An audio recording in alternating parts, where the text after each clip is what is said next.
What's up, guys? This is Witt with PragerU. Today joined by Dr. Frank Turek, radio show host, author. You're here at Summit Ministries here in Manitou Springs. How you doing? The great Summit Ministries. The great. Fantastic. Lining up with the great PragerU. Yes. I'm glad this is happening. Thank you so much. And so just before we get started into everything, give us what you're doing here at Summit Ministries. And we're trying to teach about 185 to 190 young kids every 2 weeks Christian worldview, apologetics, philosophy, so they're equipped to go out there and be great ambassadors for God. And so what are the things that you've been speaking on?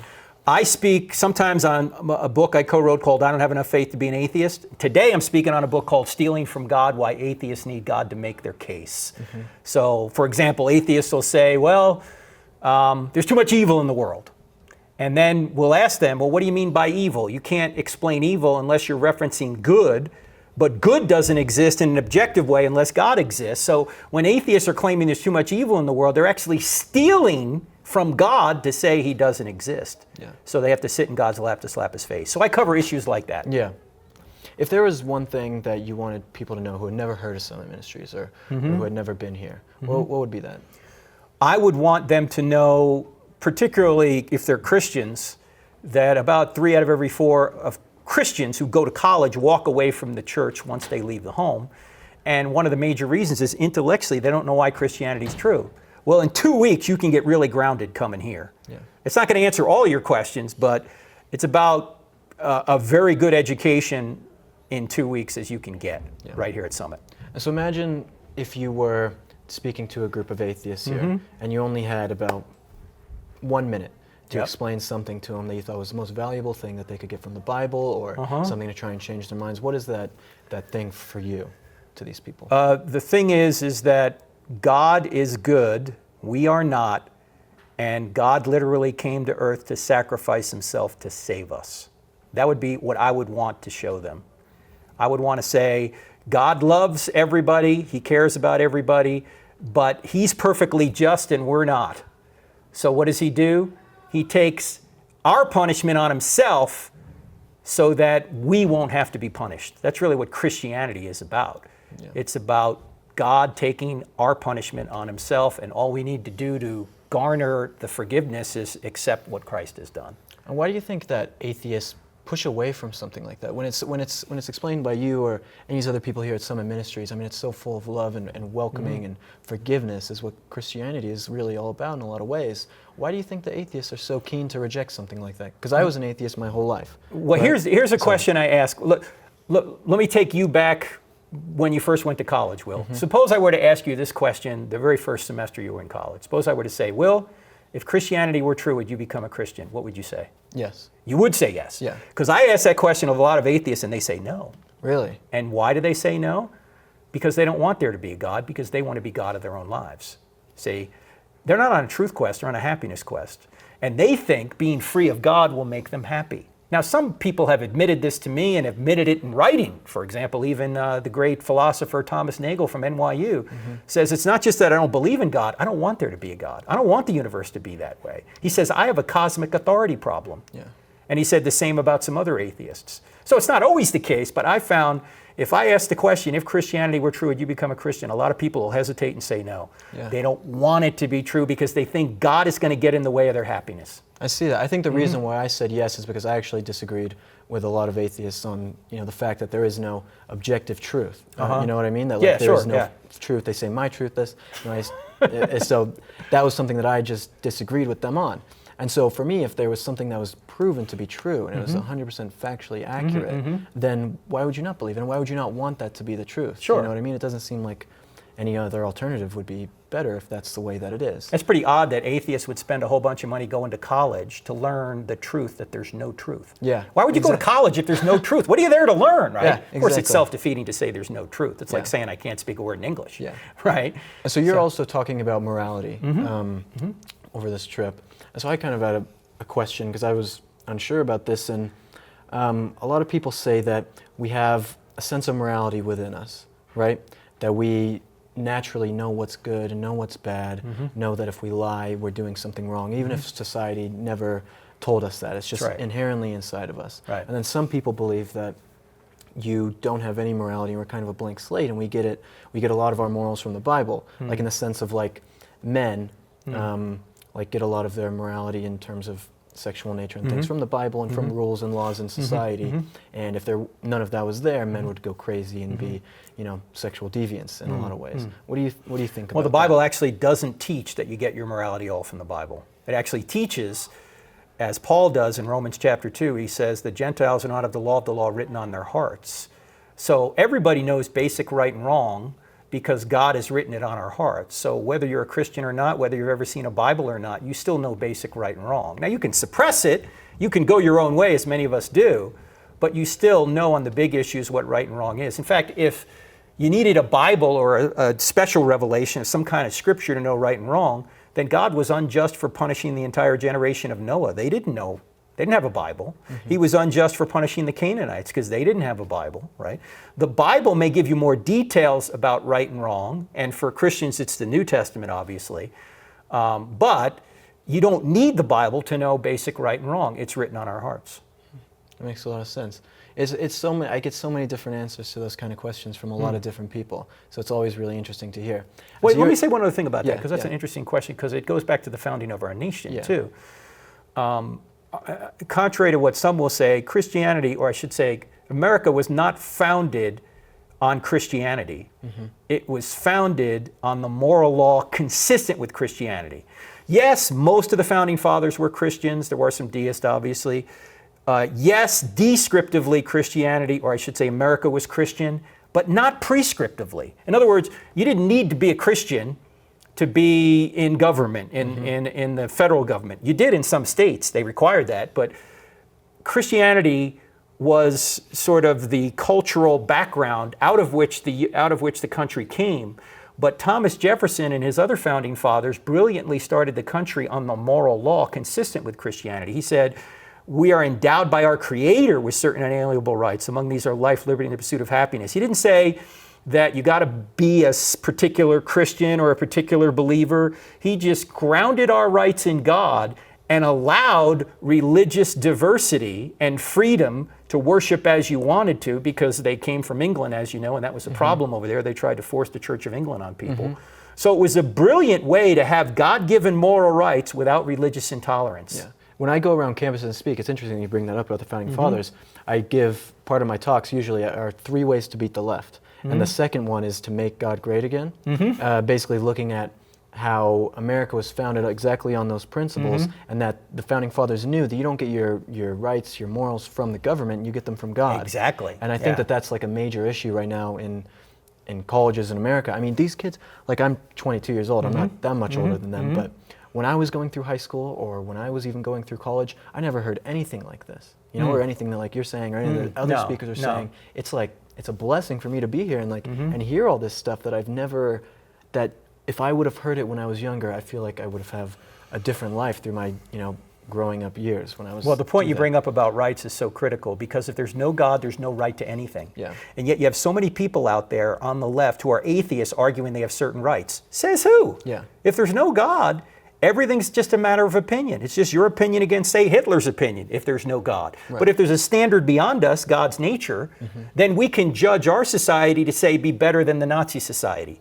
If God doesn't exist, you couldn't say we were better than the Nazis, because there is no good or best. If there's no best, you can't say we're better or worse if there's no standard. So God must exist for there to be rights for anything. So I always ask people, what's your standard of morality? Where are you getting these rights from? That goes in with the whole idea of cultural relativism now, which is, the left, a lot of people claim that all cultures are equal and everyone is kind of the same. Except the Christian culture. Yeah, exactly, right? Exactly, the most persecuted religion in the world. So what do you think about cultural relativism at all? Well, it's obviously false, because they're basically saying that there's no way to make moral judgments between cultures. So you're saying that we're no better than the Nazis?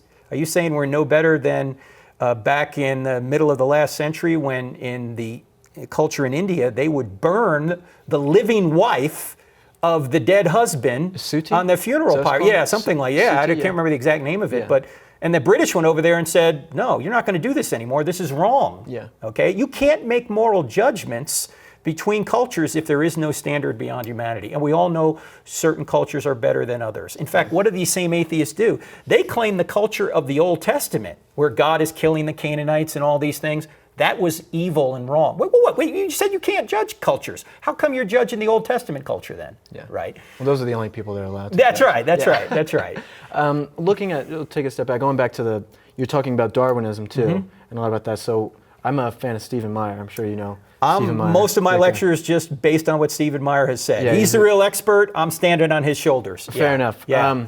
I guess in that sense, when we were talking about morality within people and how it's kind of endowed in us that we have, a certain level of right and wrong, do you attribute any of that to evolutionary processes that throughout history and humans becoming, through thousands of years, that some of those things might be because of traits that actually make them better? Do you know what I mean? Yeah, sure. Yeah. But you see, there's a difference between how you know something and that something exists. Yeah.